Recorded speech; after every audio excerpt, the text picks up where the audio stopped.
futhi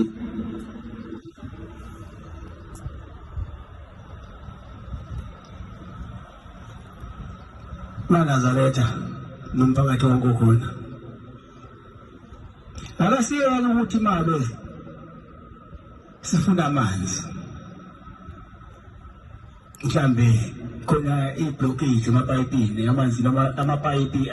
anqalwe ikhukhula ebese siyoshisa umgwaqo manje mawushisa umgwaqo azokhawula amanzi ukudala inkinga nje manje bese khandwa lo mgwaqo omunye okhele yona imoto eletha amanzi ayishisa bese selethela yini amanzi umadoda akasikhulule ngomqondo singabe nomqondo wezingane mina ngiyathi mangabe sifuna amanzi asifuna amanzi ngokucela amanzi ucela amanzi uhambisa iphepha elibhaliwe nahlanganyela libhaliwe nabhalile into enifuna lizise kwimeya eThekwini bese bethekile ebukela lento le bese ifunda ithi ngiyazizwa ikhalo zini kepha nakusazidlulisela kwabakhulu uzomphendula ngesonto elizayo. Angibonge ithuba mphathi wohlelo ngokuzithoba nangenhlonipho enkulu ngibingelele uNyazilwezulu longathethi manga ngibingelele kinina nonke wamaNazaretha amahle ngibingelele ubuholi obuqhamuka kumaqembu ohlukile ezepolitiki ngibingelele ubuholi obukhona esifundazwe obuholwa ngumama undunankulu nobuholi bamasonto ahlukene akhona phakathi kwethu ngibingelele uzakwethu lapha kwicabinet ungqongqoshe wezamaphoyisa ubheko kwakhe Hamilton Cele nina ke nimiza Bheki Cele ngibiza igama eliphelele mangisho ngithi okokuqala nje ngifuna ukusho kugcwala umlomo ukuthi uba kwethu la sizovakalisa nokubonakalisa ukuthi 100% owethu unyazi 100% owethu unyazi ngilana ke mina Nyazilwezulu ngoba uthinte inhliziyo yami ngiyafisa ke Nyazilwezulu elingathethi manga ukuthi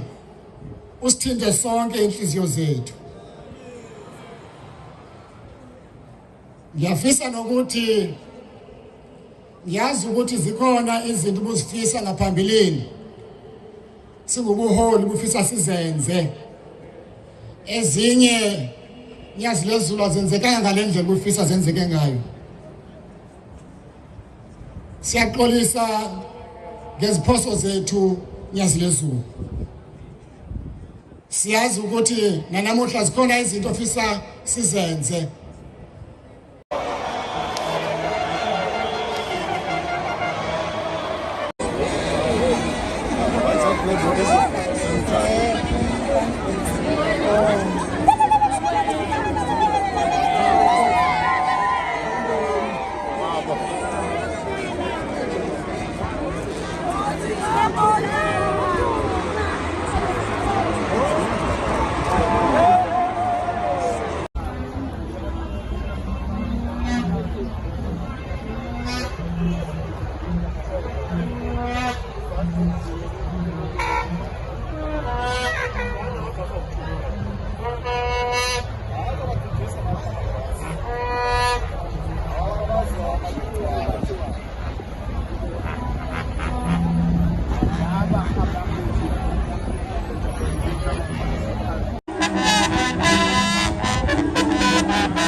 Thank